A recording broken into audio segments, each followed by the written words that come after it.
Oh, wait. Good morning. I'm going to introduce. Okay. Good morning, everyone.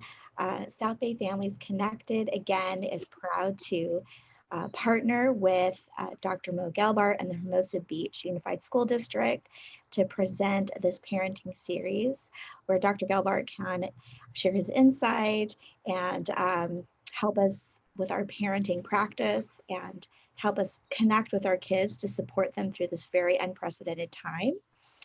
As usual, we are always welcoming parents to visit the South Bay Families Connected website that has a host of resources for parents and great resources for mental health, wellness, anxiety, various different topics that parents can find education and support. So we invite you there. Welcome, Dr. Gelbart. Thank you. Thank you, Kelly. Good morning, everybody.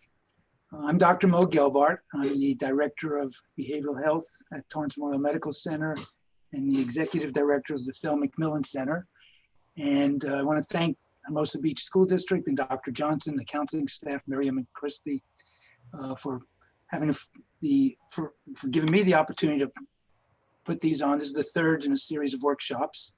And what's most important to me when I do these is to try to make sure to give you practical information. And if you walk away with one thing useful and one thing that you can do that actually makes a difference for you and your family and your children, then I feel I've done my job. So today's topic is building resilience. Hold on one second. Miriam, are we on the right screen? Yep. Okay. So today's topic is building resilience and paving the path to success. So first is, let's look at a definition of what is resilience. So resilience is the ability to adapt well to adversity, tragedy, trauma, threats, significant sources of stress. And it's skills that we have that help us manage anxiety and uncertainty, which certainly is needed in this day and age. And I'll go back to some of that in a bit. It helps us, it doesn't mean we're not going to experience difficulty. It's not a way to avoid issues and problems. It just means that we are better suited to cope with them. As parents who care, we tend to overprotect and overdirect our children and worry about them all the time. And as a result, oftentimes kids become adverse to taking risks or adverse to sticking their necks out a little bit. And in some ways that's good, of course, but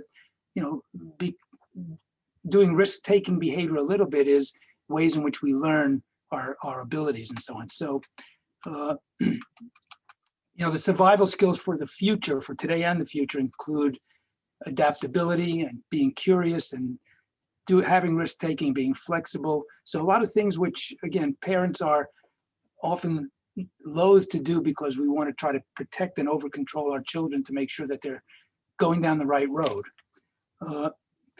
Two key points about resilience. One, it can be learned and attained. It's not something necessarily you're born with. And secondly, now is certainly the time where we can use it. The stress that we're all under and that our children are under, day to day, it's almost coming upon a year, this pandemic, and have the ability to have the strength to cope with these kinds of issues is really important. Another thing about resilience, it's what I call a springboard to developing strengths. We've all heard of post-traumatic stress syndrome, post-traumatic stress, and I can guarantee that much of our society is going to experience post-traumatic stress as a result of this pandemic we're in, and by no means are we out of it yet. But there's also what's called post-traumatic growth, which means we take difficulties and we learn to thrive rather than just survive. And that's what resilience is connected. So for example, in the pandemic, we have a great deal of social isolation. Well, what we learn to do, one of the strengths that come out of that is improving our communication, for example. We learn to do written communication, verbal communication, because we're not seeing people as much. teachers who are doing distance learning. It's difficult, it's painful, but maybe one of the growths out of that is they learn different ways to reach their children, reach their students. And so there is a strength hidden inside of the trauma and the difficulties that we experience. So, as I said, now is the time that this resilience is needed. We have a new normal with COVID, and the new normal includes the highest rates we've ever seen of anxiety, depression, substance abuse, suicidal ideation, and we've even seen rashes of suicides in various communities. I think Las Vegas School District had, I believe, about 16 suicides, in a very short period of time. The other stressors are roles and transitions are just so blurred these days. I was thinking about transitions in general and in particular. We used to have in normal times, we'd get up in the morning, we'd make our children breakfast, they would eat, and then they'd run off to school, we'd go into work, and that's a transition period. We're sitting in the car, we get to calm down and think about things or listen to music. We go to work, we transition again to our work role, we come home, transition again. And that allows us to have periods of time in the day where we just thought about things and just, kind of our stress levels were sort of reduced.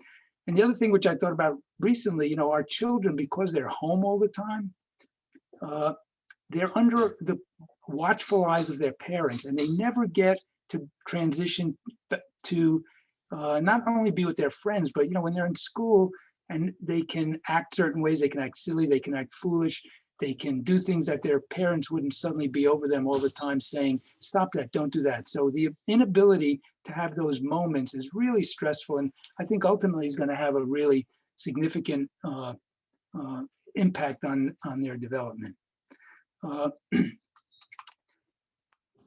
Anxiety, which I talked about in the previous talk, the core issue which is related to anxiety is fear of the unknown and fear of uncertainty. And again, more than ever before, we've had fear of unknown and fear of uncertainty during this period of time. So again, resilience is a way to cope with that anxiety and to cope with those feelings.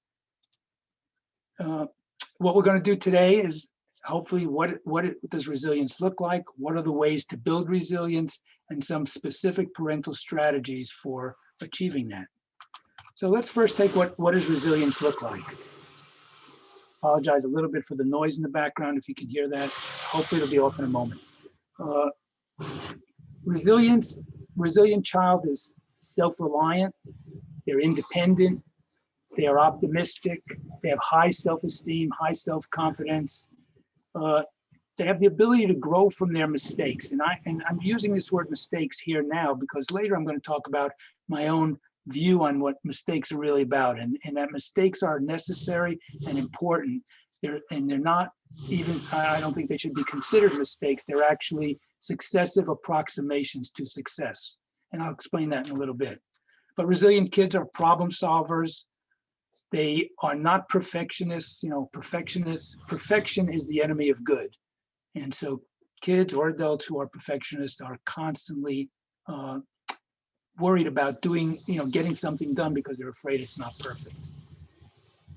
They understand happiness and they're able to be intentional about it. And when I say happiness, psychology has come a long way in the last 25 or 30 years, and the science of positive psychology, which means studying and learning about what makes people happy, has been a great boon to the field of psychology.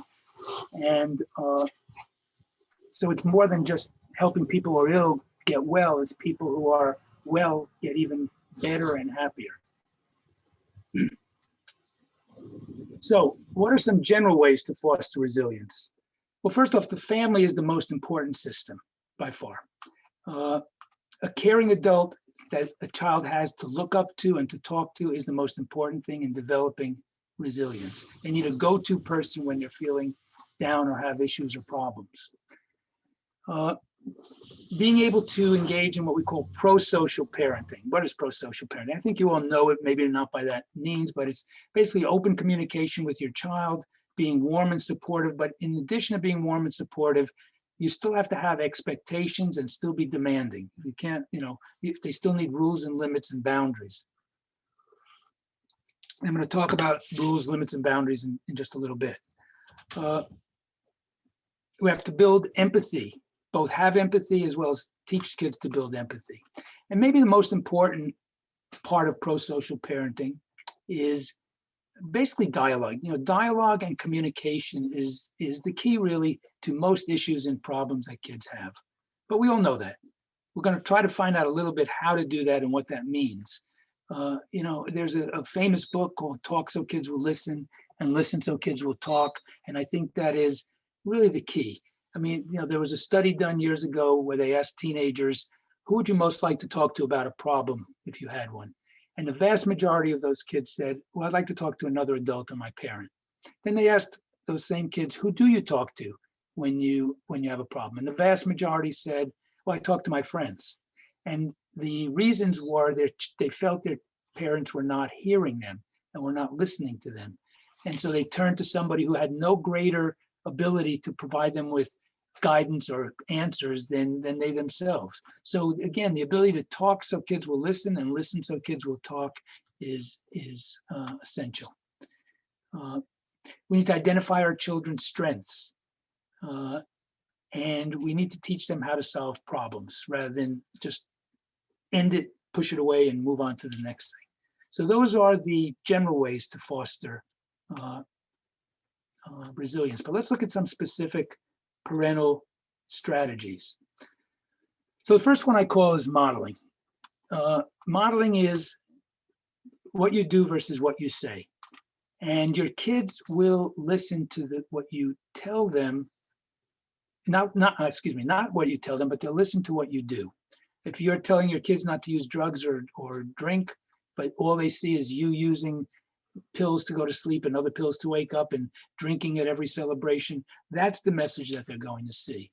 If you tell your children being on your cell phone all the time is not good and we need to get cell-free time and so on, but if they see that you have your mental umbilical cord tied to your cell phone and you never let go of that, then that's the message they will get.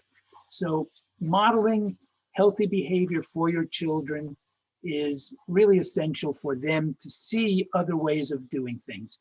The way you deal with your own strength, the way you build your own resilience is extremely essential.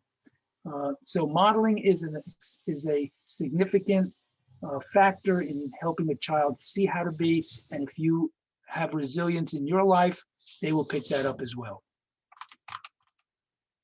Next, parental strategy, setting limits, consequences, and follow through. Let me explain that because this is extremely important.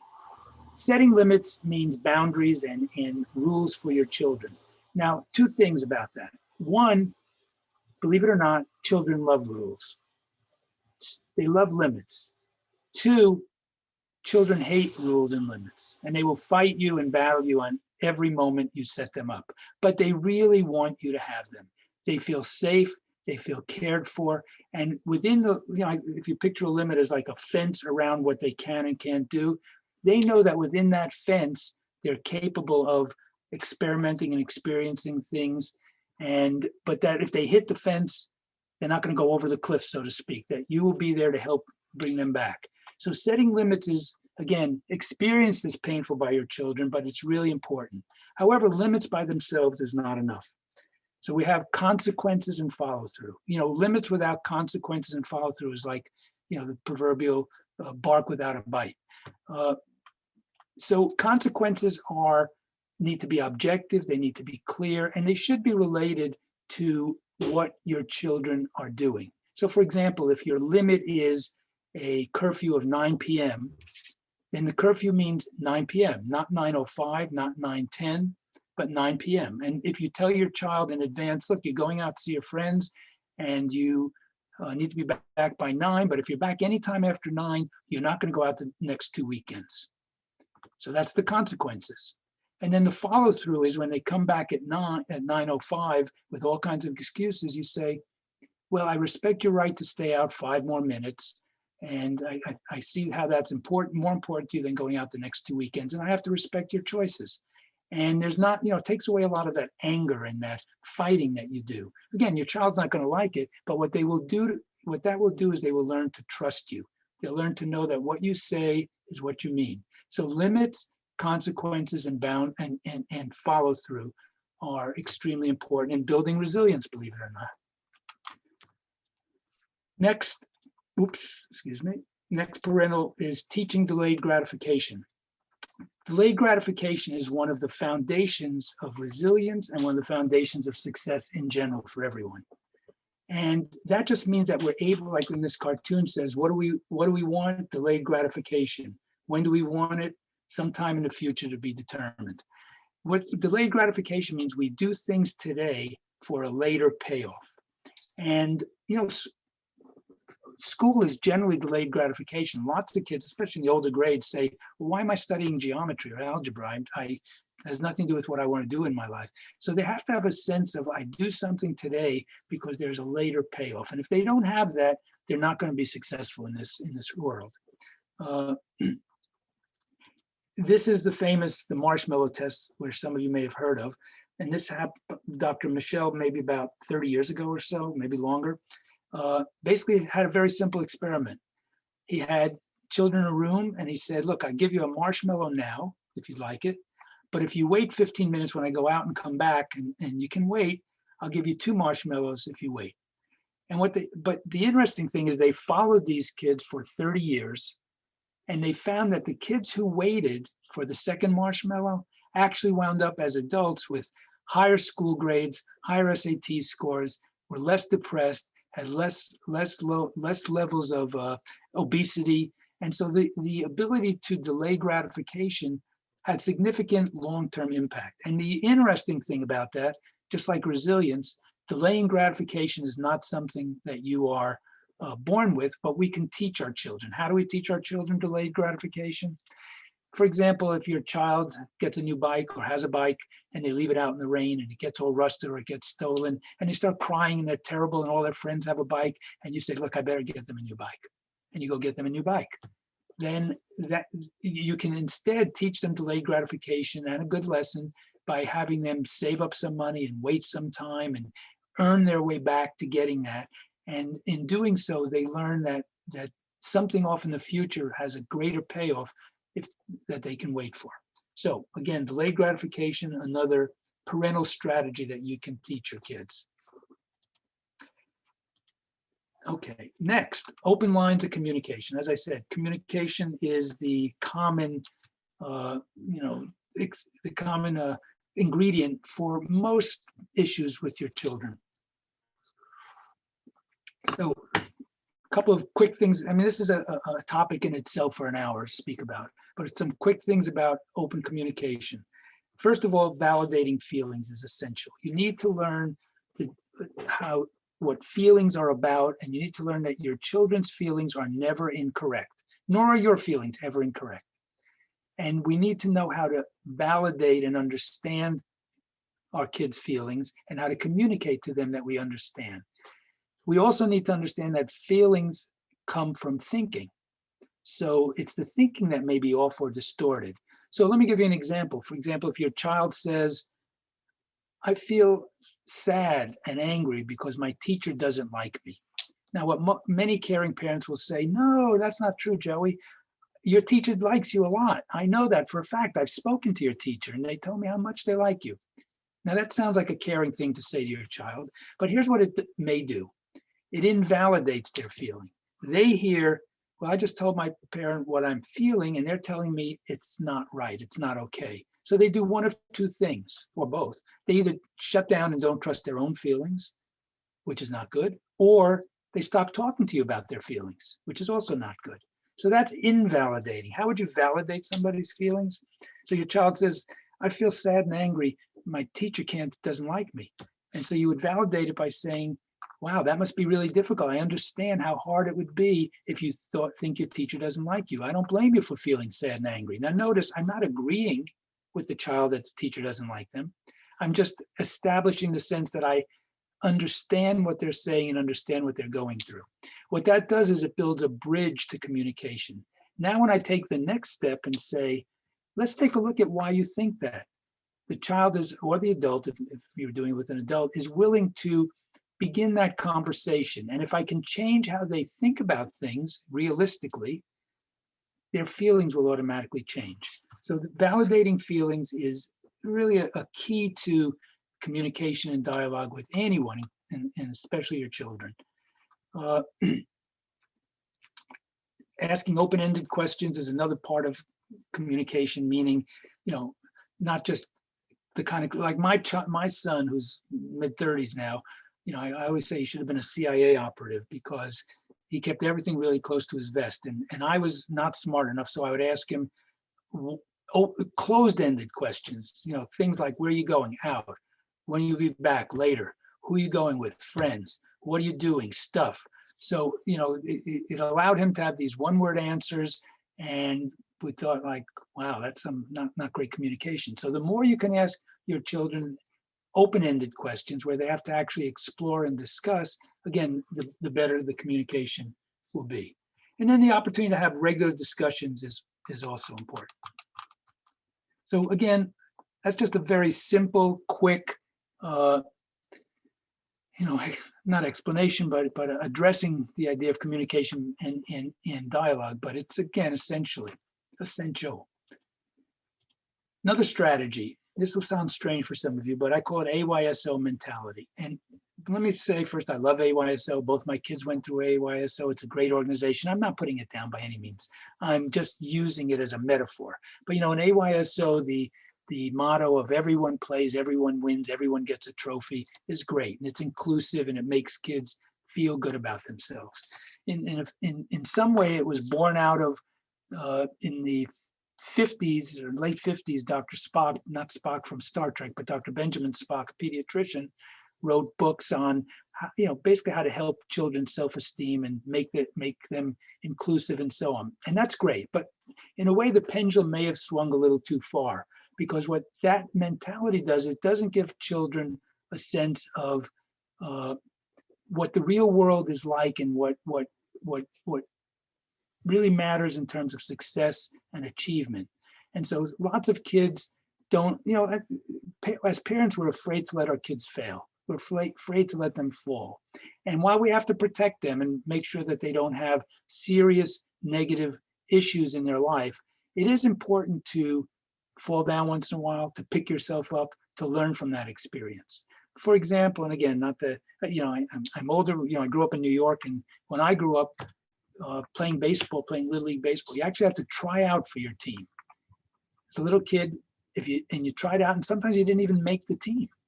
And as a little kid, for a year, I didn't make the baseball team. I couldn't play Little League. Now, did that destroy me? No. Did it hurt? It hurt a bit. But what it did was one of two things. It said, either get better at what I'm doing, or find something else to do if I'm not good enough.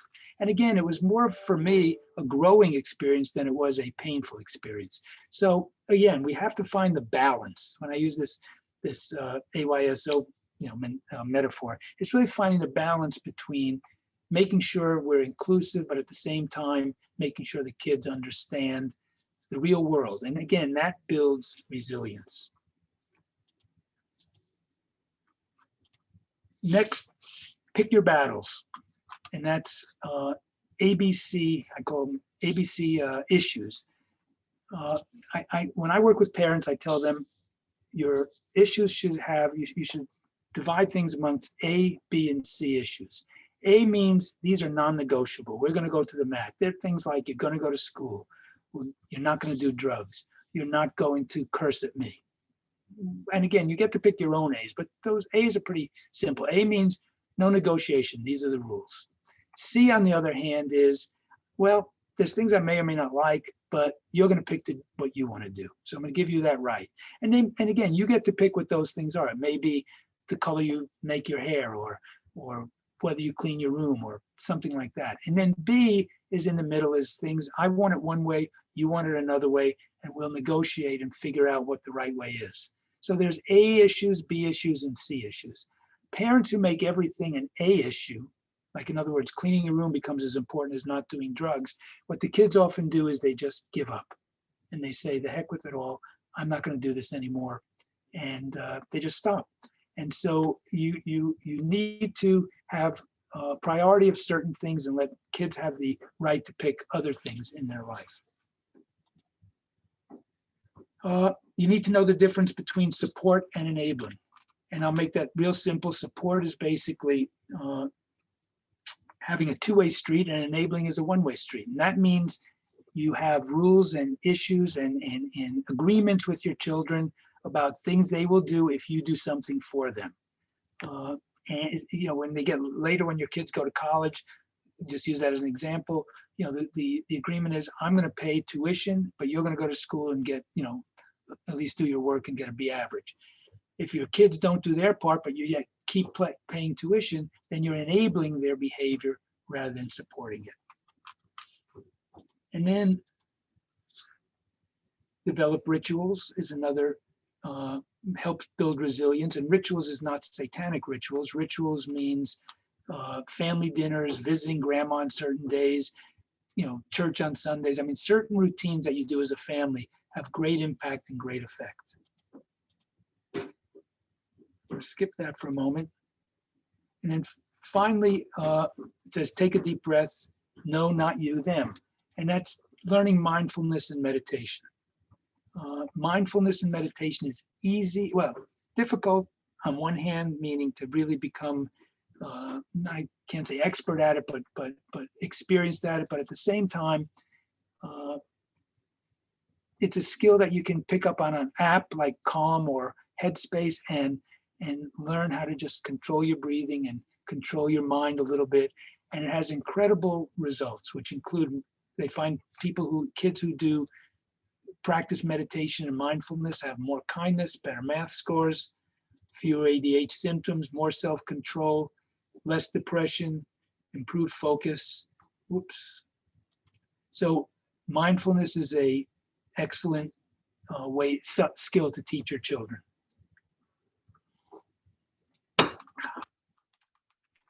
So a couple of general parental guidelines for helping your children develop resilience. One is volunteer work at any age. And you say, well, I have little children. I have a 2-year-old and a 4-year-old grandchildren. And I'm impressed with their parents, but they go volunteer time, not a lot, but when it's holiday time and they get gifts, they have to take half their gifts and they go to a children's shelter and they have the experience of giving their gifts away to kids who don't have as much as they have. So at any age, volunteering is available. And that's one of the foundations of happiness too, is the ability to give to others, to be charitable. Trying new things. You can help your children try new things and experiment. Learning about goal setting is extremely important. Knowing how to set goals, how to break them up into little parts, how to deal with barriers that get in the way. Because if you have a desire to do something and it's too overwhelming, then we wind up not doing it at all. So for example, I just use, not that your children would do this, but if they had weight loss, if an adult has to lose 50 pounds, if they think of losing 50 pounds, it becomes an overwhelming task. But if the goal is, I'm going to eat a certain way and I'm going to lose, 1 pound every 2 weeks, that's doable and achievable. So there's a whole science to setting goals. And if somebody knows how to set goals, it builds their resilience and ability to handle difficulty and stress. Building resilient relationships, exploring passions and interests, controlling self-talk and self-narrative, and learning how to take breaks. I'm going to run through real quickly resilience building for specific age groups. So specific tips for building resilience in the preschooler, the elementary school, the middle school, and so on. So preschoolers, little infants, make sure you are reflecting their feelings. Your little kids don't know how to talk to you about their feelings, but you can assume what they're feeling. And if you reflect it to them, if you say, that must make you feel angry, or that must really feel good or sad, they don't have to respond to you, but they know what you're saying, and it gets through to them ultimately. You have to watch their behavior for regression. That's how you tell if there's something bothering them. And then just spend a lot of time with them playing and expressing themselves and pretending, and lots of family time reading and holding them. And again, all things that you as caring parents know about. Resilience in elementary school children, make sure they have a safe place and a person to talk to, talk openly and honestly at their level. Listen, but don't always solve the problem. That's really important. You know, this business of, again, talk so they will listen and listen so they will talk, but it doesn't mean always giving them the solution. Sometimes they have to come to their own way of solving their problem. Especially in this day and age, limit the news that they watch and make sure that they understand what they're seeing on television. And then, you know, recognize that this period of time they're under great stress. Manage your expectations, take your foot off the gas. These are difficult, strange times that are going to have long-term effects and long-term impact on our children's development. And we just have to give them a little bit of space. It'll all catch up at some point, but it's not going to happen overnight. In terms of building resilience in your middle schoolers, really important, you know, it's up there. Recognize that your children are digital natives and not, and they're digital natives, you're digital immigrants. What that means is they've been born in the digital world. We have come to it later in our life. But many of the things that we don't understand, I get a lot of work with parents, do a lot of work in our parent chat, which we run, by the way, you're all invited to our parent chat, which is on Mondays and through South Bay Families Connected. But one of the major issues that come up in our parent chat is social media and cell phone use and not being able to get kids off it. You know, one of the things we have to recognize is our children are digital natives. They've grown up with this. We cannot understand what that life is like for them. And so we have to basically understand, we have to understand the the brain development that goes on, the fact that the social media devices are so easily able to provide this incredible pleasure for them. And again, it's something that we as digital immigrants don't really get. So we have to understand that. We have to let them know they're not alone and unique in their concerns. You know, the things that they fear in terms of bullying and making friends and looking good, and you know, all the things that concern them, most of their friends have as well. And then share how you cope and how you deal with things. And then finally, resilience in high schoolers. You know, one, understand that they're full of hormones, feelings, fears. Their brain development is such that they're full of these emotions that they have inside them, full of these desires, and yet they haven't developed their higher functioning brains yet. So their judgment is not in place. We have to develop dialogue, be able to speak to them. I use this: help not asked for is criticism. It's a saying that I help parents understand. If you're trying, even if you're accurate and you're trying to assist your child, but they haven't asked for help in something, in a sense, you're just criticizing them.